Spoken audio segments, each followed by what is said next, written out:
Y'all know why y'all here, so we gonna get right into it. Put that butter in your pot and let it melt down. After it melts, come in with your grits. Now, I don't rinse my grits because when I tried it before, I didn't like the way they taste afterwards, and I never did it again. But you gonna add your grits, and I add a little bit of that pink Himalayan salt in there too, and then I just start moving it around. And as you move it around in the pot, it's gonna start feeling sandy. That's when you know it's almost ready for you to pour the water in. I'm gonna come in with the water, but I'm only gonna put a little bit of water in it first and let that cook down as well.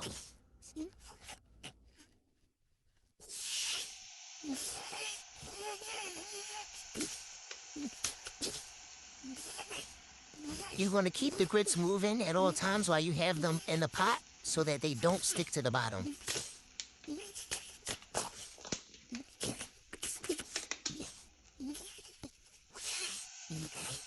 Hit it with that water as many times as you feel like you need to. You're gonna feel the grits getting soft and they'll start sticking together. Now, once your grits are lightly toasted, now you can start putting the water in so they can boil.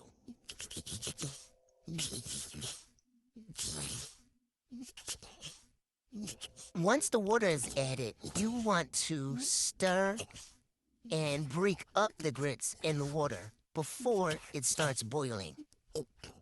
Because don't nobody want no lumpy grits. I prefer to smash them and stir because that makes it easier to break them up, but whatever way works better for you.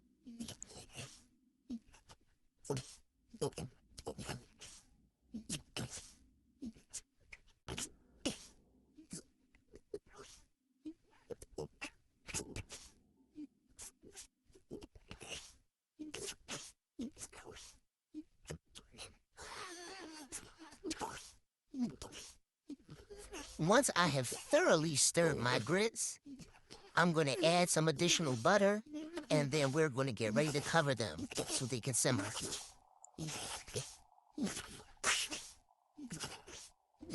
And once they begin to boil, you're going to put your lid on, and you're going to reduce the heat.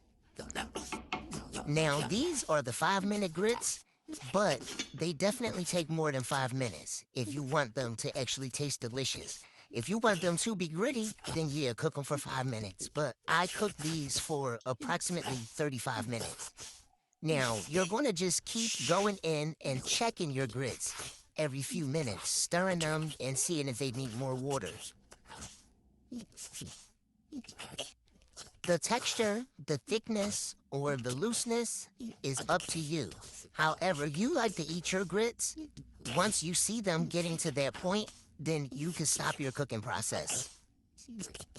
Just be sure to add your additional ingredients at the end before you're getting ready to stop cooking them. Adding the cheese too early can make the grits start sticking to the bottom of the pot and the sides, and you don't want that.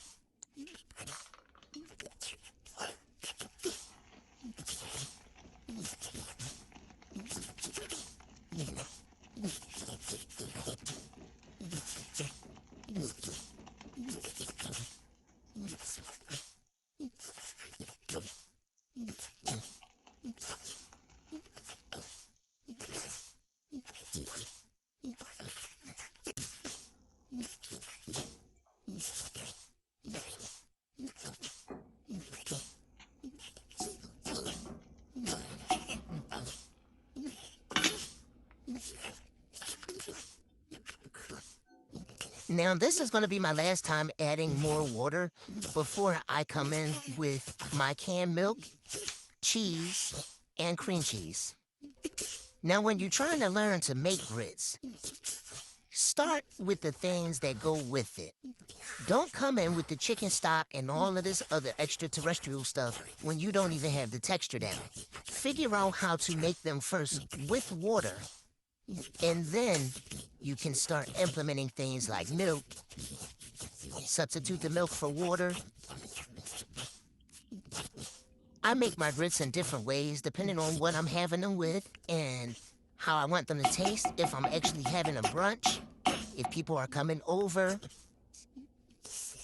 But I'm making this pot for me, and because it was requested a lot by you guys when y'all saw my first video. So this is actually my home style version, not my restaurant style. But I'll tell y'all at the end what I do when I'm making them restaurant style for other people.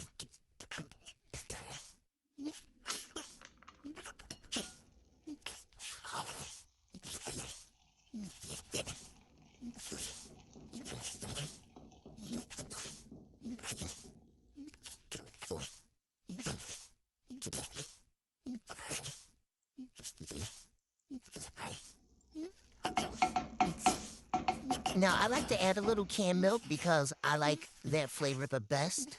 But again, you can use any kind of milk you want. Coconut milk, regular milk, almond milk, oat milk, if that's your thing. I don't know how that's going to turn out, but I mean, if you try it, you let me know.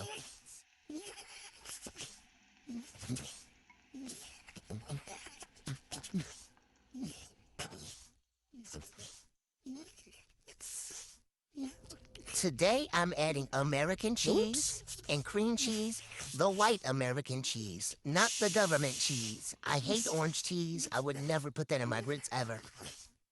My preferred cheese of choice is smoked Gouda, but if you don't have that, go for what you know with whatever you got in the fridge.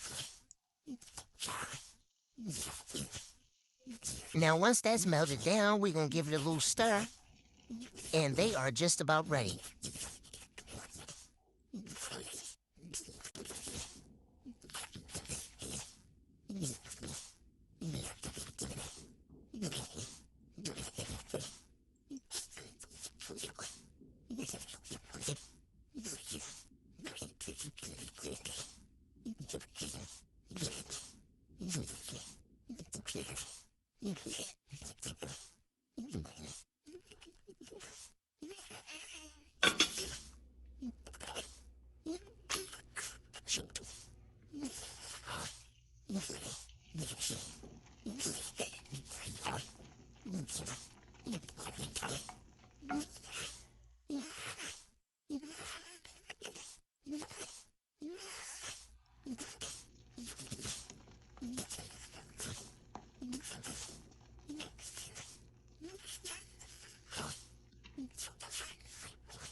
Now, if you're really trying to get fancy and you're serving your grits sweet, add a little vanilla, but I'm not putting that in mine today because I'm actually having my grits with mushrooms.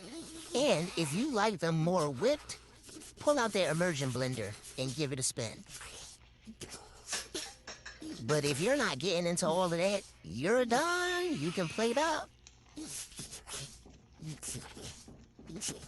And last but not least, let those grits rest for at least 5 minutes before you serve them. That's also a very important part of the process.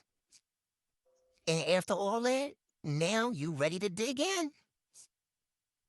If you try this technique out, come on down to the comments and let me know how it went for you.